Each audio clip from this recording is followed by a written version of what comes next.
Friends, welcome to Nageshwar math. ఈరోజు మనం ఈ వీడియోలో చైన్ రూల్ ఇన్ డిఫరెన్షియేషన్ అనే టాపిక్ గురించి డిస్కస్ చేస్తున్నాం. పోయిన లాస్ట్ వీడియోలో మనం డిఫరెన్షియేషన్లో ఫస్ట్ ప్రిన్సిపల్ లేదా ఫస్ట్ రూల్ అనే టాపిక్ గురించి డిస్కస్ చేసుకున్నాం. సో మీరు ఆ వీడియో కనుక ఇంకా చూడలేదంటే పైన కార్డులో నేను మీకు దాన్ని ప్రొవైడ్ చేస్తాను. ఇంకొకటి, ఈ ఫస్ట్ రూల్ ఆఫ్ డిఫరెన్షియేషన్ నేను మీకు డిస్క్రిప్షన్లో కూడా లింక్ని ప్రొవైడ్ చేస్తాను. ఈ యొక్క చైన్ రూల్ అనేది మనకి డిఫరెన్షియేషన్లో చాలా ఇంపార్టెంట్. సో అసలు ఈ చైన్ రూల్ అంటే ఏంటి? Suppose dy by dx of f of x. So f of x అనేది ఏమైనా ఉండొచ్చు, ఏదో ట్రిగ్నామెట్రిక్ ఫంక్షన్ కానీ, ఆల్జీబ్రాయిక్ ఫంక్షన్ కానీ, లాగరిథమిక్ కానీ, ఎక్స్పోనెన్షియల్ కానీ, ఏదైనా ఒక ఫంక్షన్ ఉండొచ్చు. సో ఇలా వచ్చినప్పుడు మీరు ఏం చేస్తారు? డైరెక్ట్గా ఎఫ్ డాష్ ఆఫ్ ఎక్స్ అని చెప్పి రాసేస్తారు. So f dash of x is equal to అని చెప్పి దాని ఆన్సర్ రాసేస్తారు. అలా కాకుండా dy by dx of f of g of x. So ఇప్పుడు ఏం చేయాలి? లేదు, dy by dx of f of g of h of some a of x. So ఇలా కనుక ఇచ్చారు అని చెప్పండి, మనం సమ్ని ఎలా సాల్వ్ చేయాలో, దీన్ని చైన్ రూల్ అని చెప్పి ఎందుకు చెప్తారో మనం ఈ వీడియోలో డిస్కస్ చేసుకుందాం.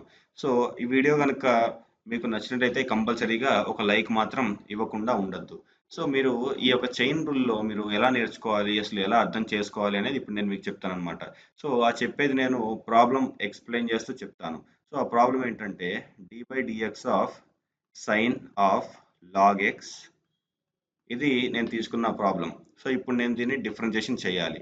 సో ఇప్పుడు నేను ఏం చేస్తానంటే dy by dx of sine x. So first sine x differentiation నాకు ఫార్ములా ఏంటి? డిఫరెన్షియేషన్ ఆఫ్ సైన్ ఎక్స్ ఏంటి? నాకు cos x, cos of log x into dy by dx of log x.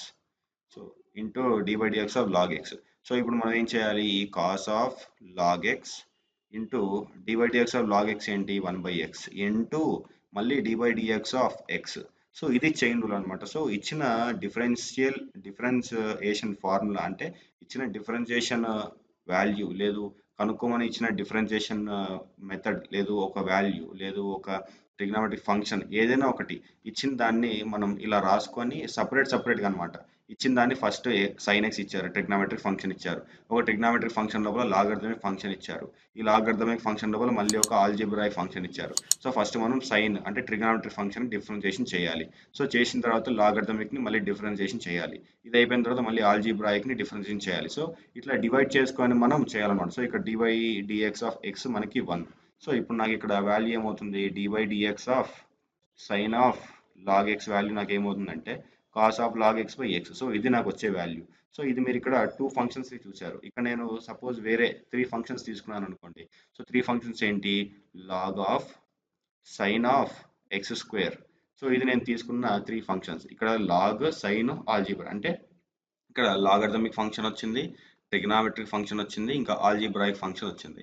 So ఇప్పుడు దీన్ని నేను ఎలా చేయాలి? సో dy dx ఆఫ్ ఇది. సో దీన్ని ఈ యొక్క ఫంక్షన్ వాల్యూ ఏంటి అని కనుక్కోమంటున్నారు.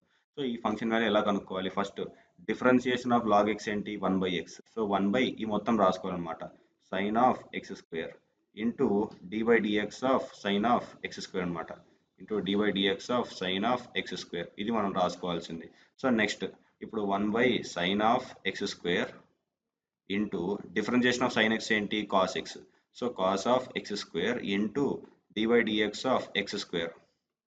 సో ఇట్లా రాసుకుందాం. ఇప్పుడు dy dx of x square వచ్చింది. సో నెక్స్ట్ వచ్చే స్టెప్ ఏంటంటే cos of x square divided by sine of x square into differentiation of x square ఏంటి?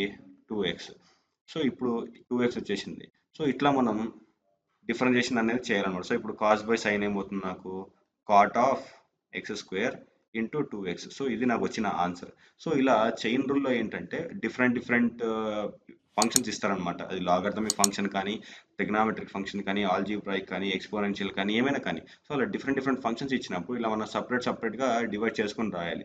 సో ఇక్కడ మనం ఫస్ట్ లాగ్ ఇచ్చారు కాబట్టి లాగ్ అయిపోయింది. నెక్స్ట్ ట్రిగ్నామెట్రిక్ ఫంక్షన్ చేయాలి, నెక్స్ట్ ట్రిగ్నామెట్రిక్ అయిపోయింది, నెక్స్ట్ ఆల్జీబ్రాయిక్ చేయాలి, ఆల్జీబ్రాయిక్ తర్వాత మళ్ళీ ఎక్స్పోనెన్షియల్ ఇచ్చారు. సో ఎక్స్పోనెన్షియల్ అలా డిఫరెంట్గా మనం డివైడ్ చేసుకొని సమ్ని సాల్వ్ చేయాలి.